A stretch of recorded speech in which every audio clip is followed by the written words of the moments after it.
Thousands joined a protest in Senegal's capital calling for elections to take place before President Macky Sall's term officially ends in early April. The demonstration comes 2 days after the country's top court overturned the president's decision to delay elections to the end of the year, which had triggered the country's worst political crisis in decades. Donc je suis venu pour vraiment demander. I came to really ask for the respect of the electoral calendar, for the decision of the Constitutional Council to be respected, for the elections to be held on the due date, before April 2nd. So, this is the reason for my presence here as a citizen, for the respect of democracy in our country, because we have a voting date to assert our rights peacefully. All right. Welcome back, Rufai. It's good to see you. Thank you. A lot going on. West Africa, what's going on actually? Senegal, protests in Senegal. Your take on this story? Thank you so much, Aya. First, I'd like to express my strong disappointment at President Macky Sall. And President Macky Sall, if by any chance you're hearing this broadcast this morning, I'd like to tell you in local parlance, you're not trying. This was the same Macky Sall, and I'd like to chart historical course, that when he was about to become president, when Abdoulaye Wade was there, Abdoulaye Wade reigned so supreme that everybody had to stand up and fight for Macky Sall because he was being pushed around. Macky Sall served in Abdoulaye Wade's administration. His only offense then he was going in for president. People thought it was a new ray of hope. Youths died. There's a movement called Yenema. I had things and, dealings, interviews with them. Youths died on the streets saying they were fed up of Abdoulaye Wade.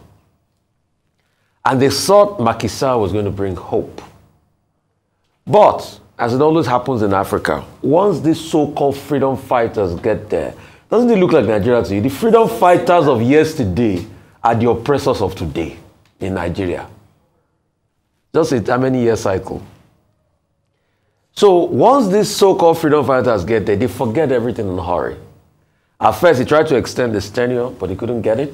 There was another tax inspector called Sonko there that reigned large, that reigned supreme, that had a lot of things going. But also a lot of chopped-up charges against him because they don't want him to run. What is happening here is politics. The same Abdoulaye Wade's family that Macky Sall fought, Abdoulaye Wade is now trying to align with, Macky Sall is now trying to align with Abdoulaye Wade's son, Karim Wade.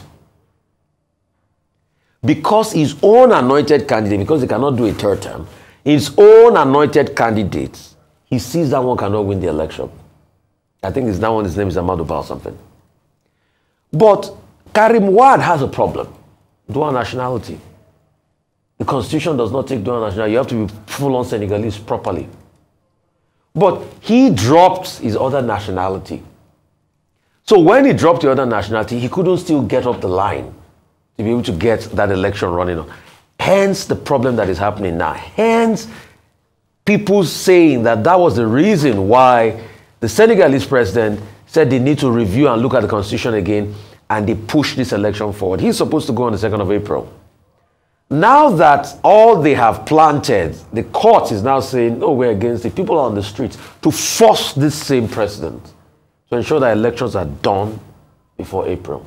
Prior to this time, he has locked up everybody in opposition. If you speak to anybody in opposition, he has locked them up all up. The question is, why are African leaders constantly behaving like this? So it's just for his own political interest and where he's aligned.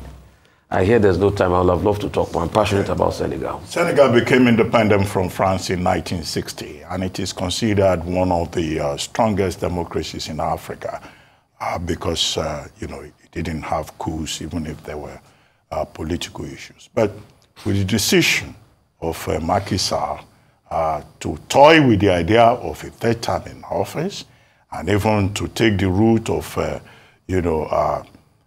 postponing or the election, Senegal found itself faced with political uncertainty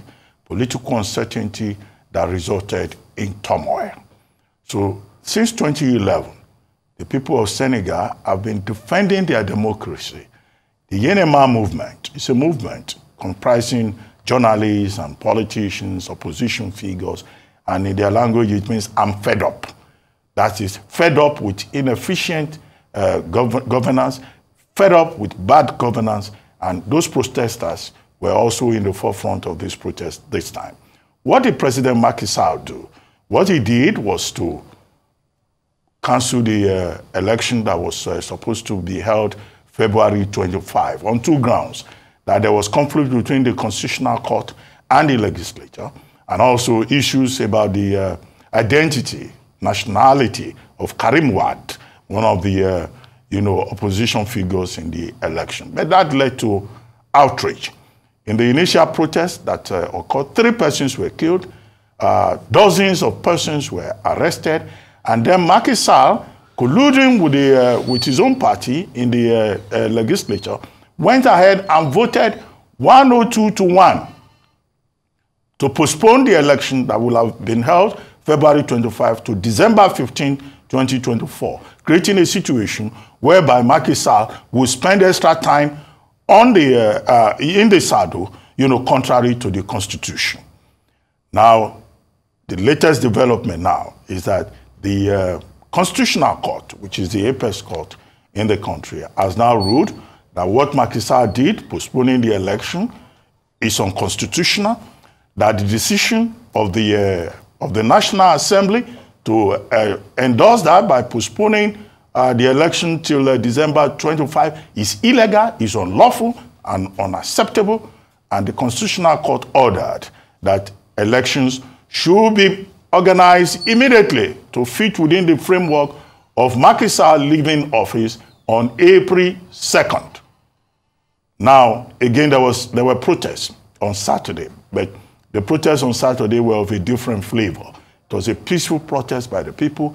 The gendarmes who killed 3 people the other time and who supported the National Assembly to lock out the opposition, they were out on the streets, but nobody was brutalized. And the people were saying no to constitutional coup in Senegal, and they were saying they want their election protected, and in addition, they were asking that free Sonko, that Sonko, the leader of the PASTEF, should be freed. So what has happened in Senegal now will seem to be that Senegal is back on track. It will seem to be that the rule of law has prevailed. And it will seem to be that President Macky Sall has no option in the matter. He has said that he will organize elections as soon as possible, but he has not announced a date. So how would that soon be? But what is clear, what the people of Senegal are demanding is that he must leave office on April 2, as the law stipulates. Again, what we face here is the crisis of leadership in Africa. And it's also a major setback for ECOWAS, the 15-member economic bloc that has seen the exit of 3 of its members who have now formed the Sahel Coalition, and now a Sahel Defense Coalition, they called it. And then now you have in Senegal, a country that has been praised for its democratic credentials, now going in this direction and constituting an embarrassment. Unfortunately, for Macky Sall, whatever may have been his credentials in office, he is likely to be remembered more for his attempt to truncate and derail democracy in Senegal and confront his country with turmoil and uncertainty. And of course, just emphasizing the lives that have been needlessly lost in the, protests that weren't authorized earlier on until, until the Constitutional Court gave the go-ahead and authorities authorized the fact that the people of Senegal could go to the streets to protest and then became peaceful. But let's dial back to 3rd of February when President Macky Sall, in stating that he had concerns about parts of his concerns about some of the opposition candidates. Hence, he felt the need to postpone the elections to better prepare. He took this to Parliament, and 105 out of 165 MPs voted in that favor, giving a 6-month postponement and later changing it to 10 months, meaning that the elections will now take place in December. Now, this caused a constitutional glitch, as has already been talked about, which is that the president is meant to leave office by 2nd of April. Now, it's just such a challenge because it's the same script. You know, when you look at the West African nations and what's happened or playing out in Senegal, which unfortunately is seeing this undemocratic process, having enjoyed over 60 years of, you know, at least peaceful democracy and a bastion of democracy on the West African side, is now saying by poor leadership. We've often talked about the issue of leadership and how it affects democracies here in Africa, especially on the West African bloc. Also, very importantly, when we talk about democracy, is the complicity or perhaps the docility of the people. Now, the people of Senegal are saying they're not going to take this line low, and they've gone out to the streets to protest. Initially, because it wasn't authorized, it turned out quite violent, with police officers coming out in riot gears and trying to stop the protesters, hence resulting in deaths. But now they've been able to protest, and they are saying they must free Senegal, they must protect their elections, and they are speaking out against unconstitutional move of the president. Until the people stand up and speak out for what is their right and what is backed by the Constitution, in many cases, African leaders or West African leaders will continue with democratic coups, as we see in Senegal. In terms of the reasons for his postponement, it doesn't seem to hold, it doesn't seem to be enough reason to commit a constitutional fraud in this instance, because in this way he has said that the candidates of the opposition are not strong. But so many things unfolding.